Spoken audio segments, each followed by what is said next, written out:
ఇప్పుడే జీ5 app download చేయండి. చూడండి మీ ఫేవరెట్ టీవీ షోస్ ఎప్పుడైనా ఎక్కడైనా. ఎవరిని కలిసానంటుంది నాయని? మా వదిన మెళ్ళలో ఉండే అమ్మవారి బిళ్ళని మీరు తీశాక ఎవరికిచ్చారో ఒకసారి చూడండి. లైన్లోనే ఉంటాను. ఏంటి ఇప్పుడు లేదా?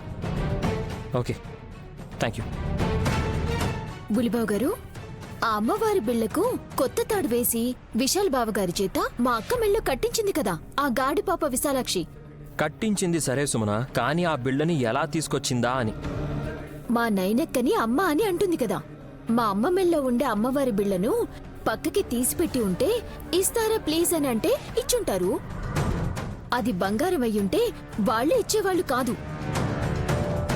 ఇచ్చినా ఈ పిల్ల చేతికొచ్చాక మనకిచ్చేది కాదు. నీకు అసలు విషయం తెలియక ఏదేదో వాగుతున్నావు. ఏంటో చెప్పండి. నైని వదిన మెళ్ళలో ఉన్న అమ్మవారి బిళ్ళని నర్సు వాళ్లు తీసి జాగ్రత్తగా లాకర్లో పెట్టి తాళం వేశారంట. అయితే దానికోసం విశాలాక్షి కాదు కదా, ఎవరూ వెళ్లనే లేదంట. అయితే ఏ పూజా సామాగ్రి అంగట్లో 5-10 ఇచ్చి తీసుకొచ్చి హాస్పిటల్ నుండే తీసుకొచ్చానని అబద్ధం చెప్పి విశాల్ బావగారి వాళ్ల ముందు గొప్పలిపోయింది జిత్తుల మారి గారడి పాప. ఇప్పుడు పూర్తిగా చెప్పనా? ఇంకేం చెప్పాలనుకుంటున్నారు? లాకర్ తాళం ఓపెన్ చేసి చూస్తే అందులో వదిన మెళ్ళలో నుంచి తీసిన అమ్మవారి బిళ్ళ లేదంట. ఇప్పుడు అర్థమైందా విశాలాక్షి పవర్ ఏంటో? పవర్ కాదండి, మాయ చేస్తుంది. నా అల్మారాలో ఉన్న నగలు కూడా తాళం తీయకుండానే ఎత్తేస్తుంది. విశాలాక్షి వెళ్ళిపోలేదు కదా, ఇంకెందుకు కంగారు? మాయ చేసి మ్యాజిక్ అని నగలు తీసి గోడవతల వేసి కిమ్మనకుండా తీసుకెళ్లిపోతే ఎవరిని అడుగుతాం?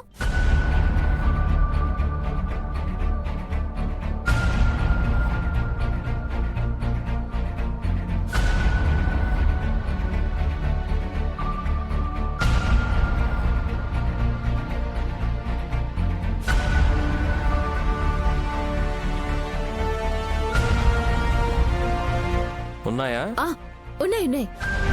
విశాలాక్షికి అలాంటి ఆలోచన రాదు. ఏమో, ఎవరికి తెలుసండి.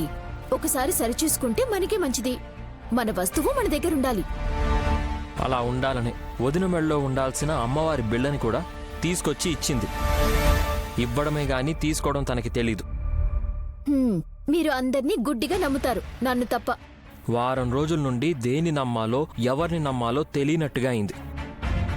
ఇప్పుడిప్పుడే కాస్త రిలాక్స్డ్గా ఉండగలుగుతున్నాం. కానీ ఆ గారడి పాప మిమ్మల్ని చూసి అడిగినప్పుడు మీరు తడబడినట్టు అనిపించింది. ఎందుకని?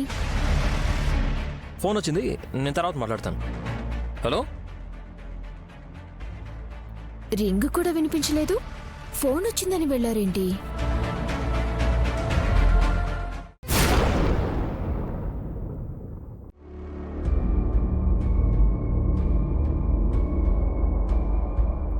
ఏం చేస్తున్నావు చెల్లి?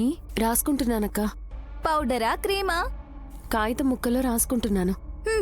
అదే, ఏం రాస్తున్నావో చెప్పొచ్చు కదా.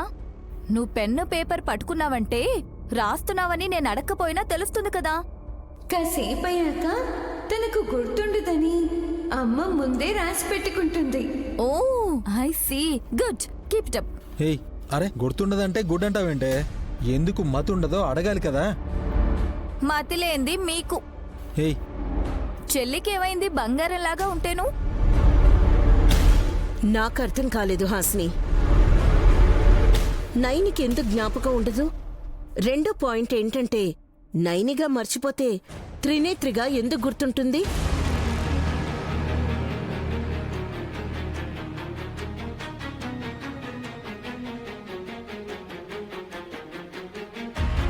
అబ్బా, ఇది అసలు సిసలైన ప్రశ్న. అవును కదా బ్రో, వదిన్ని నువ్వు కూడా అడగలేదా? ఏమని అడగను? ఇంటి పనులు గాని ఆఫీస్ పనులు గాని అన్నిటినీ 2 గంటల్లో చక్కబెట్టేసింది నాయని. అంత పర్ఫెక్ట్గా ఉన్నప్పుడు మళ్ళీ గుచ్చి అడగడం ఎందుకు?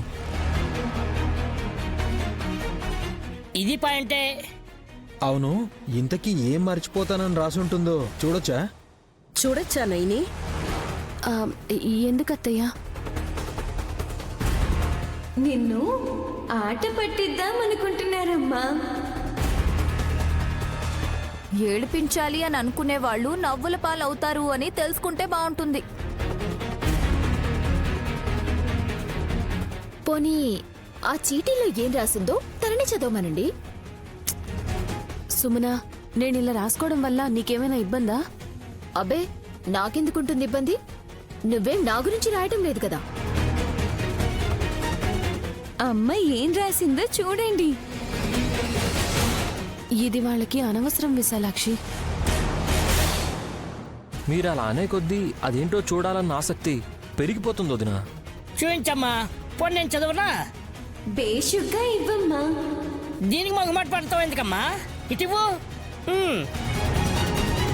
మావయ్య నాకొకటివ్వు. నాకు కూడా బాబాయ్. తలా ఒకటి చదవండి. ఇవేం ఆసుపత్రాలా నేను పంచడానికి?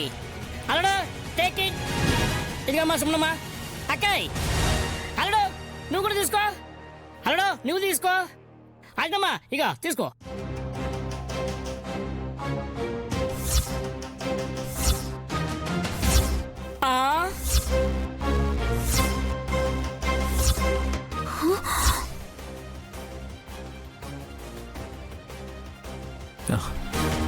నైని, ఏంటిది ఇలా రాసావు? అందుకే చూడొద్దన్నాను బాబుగారు. గానవికి జలుబు మందు వేయాలి 4ంటికి. బాబుగారితో అకౌంటెంట్ ఆనందరావు 5ంటికి ఫోన్ చేసి మాట్లాడతానన్నారు.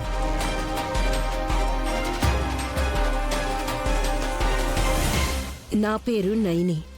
నేను విశాల్ బాబు గారి భార్యని. నాకు 2 పిల్లలు. పెద్ద పాప గాయత్రి, రెండో పాప గానవి.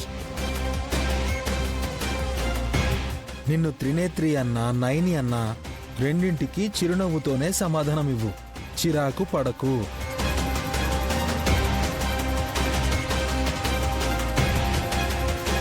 పని మనిషి కూతురు స్కూల్ ఫీజు కోసం అడిగిన 30,000 రేపు పొద్దున్నే ఇచ్చేయి.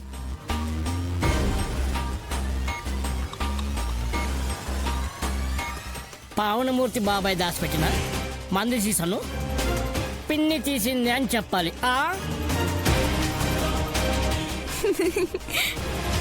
ఓ బాటిల్ దూరకు దొరికిందా?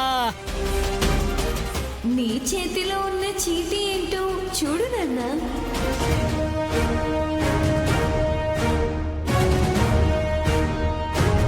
వీలైనన్ని సార్లు గాయత్రి పాపని ఎత్తుకో. టైం అయిపోతుంది. ఇవన్నీ గుర్తు పెట్టుకోవాలని బానే రాసావమ్మా. మర్చిపోతానని. మీకు మతిమరుపు లేదు కదా వదినా? ఏం వయసు అయిపోయిందని? చిన్నప్పుడు తాతయ్య చెప్పిన వేద మంత్రాలు కూడా నీకు గుర్తున్నాయి కదక్కా. జీ5 యాప్ డౌన్లోడ్ చేసి అన్ని ఎపిసోడ్స్ పూర్తి ఉచితంగా చూడండి.